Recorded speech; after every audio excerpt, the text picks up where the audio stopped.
It's personal between me and you, and I'm going to do you some serious harm, you big stiff idiot.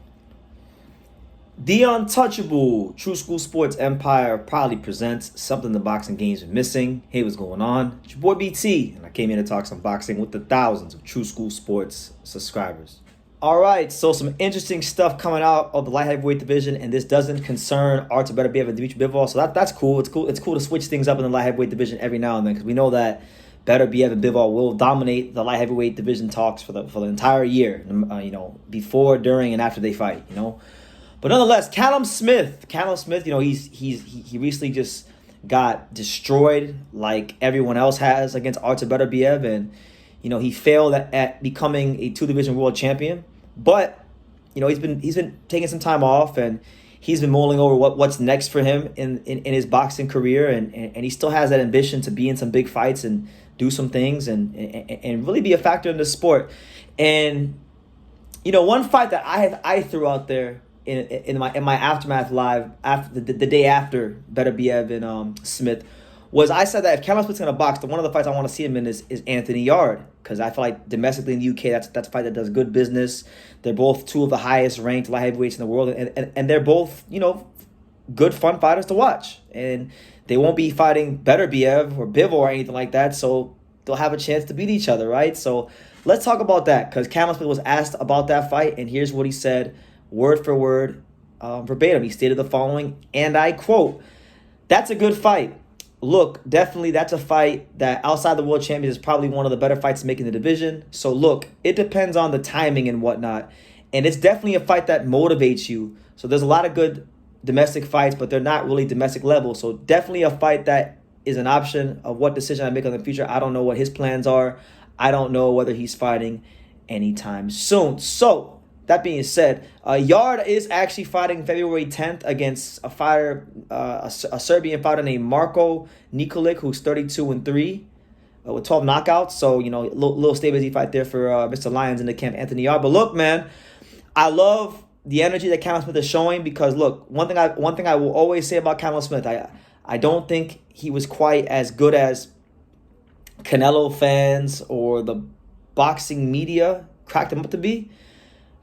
But I respect him, because this is a guy that whenever he does just decide to retire from boxing, he's not going to have any regrets about his career, because he sat there and he fought top competition. He fought George Groves. He fought Canelo. He fought Beterbiev. He fought, and now he's trying to fight ANthony Yarde, one of the best light heavyweights from his country. So I respect him for that. That's commendable. The fact that he actually is going to know deep down in his heart, when it's all said and done, how good he really was. And listen, he's not an A+ fighter. He's not going to go to the Hall of Fame, but Callum Smith was champion. He was Ring Magazine champion. He won the World Boxing Super Series, and he did do some good things in his career. Now, as far as him and ANthony Yarde, I think that fight makes so much sense, because when you really take a quick look at the light heavyweight rankings as they stand now, I mean, look, ANthony Yarde's ranked number 3 in the WBA. Callum Smith number 1 in the WBC. Yarde's number 5 in the WBC. Smith's not ranked in the WBA. But they're pretty much ranked everywhere. These guys are ranked all across 175. Yarde is ranked in all 4 sanctioning bodies, and Smith is ranked number 1 at light heavyweight. So that being said, domestically in the UK, it's a big fight, does good business, and on top of that, let's look forward a little bit, and let's look into the crystal ball. Beterbiev and Bivol are going to fight each other probably in the middle of this year, I think.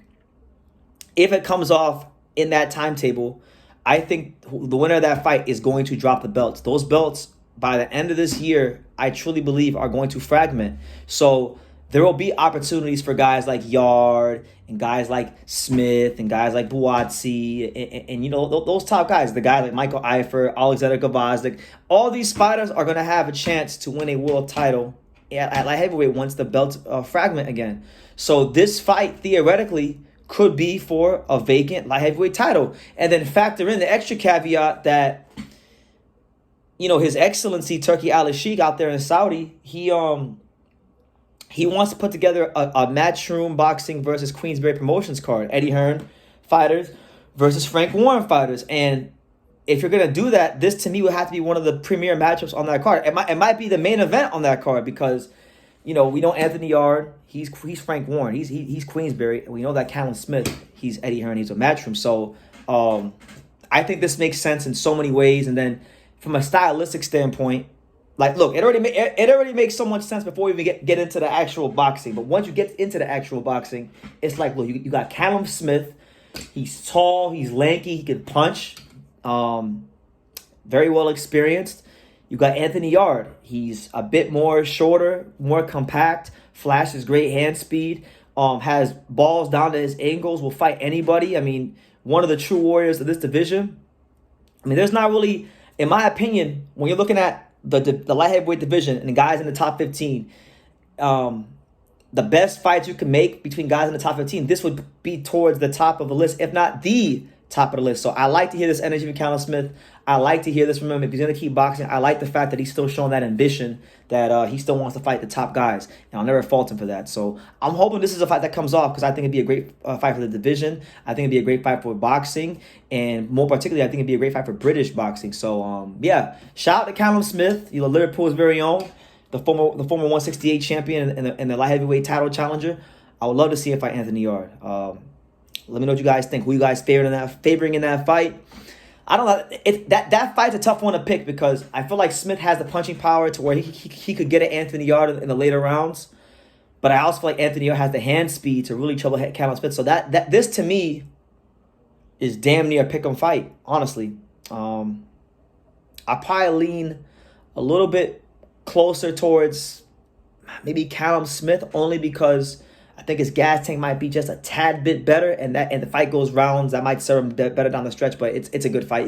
You can go either way. But let me know what you guys think in the comments down below. What do you think about Callum Smith against ANthony Yarde?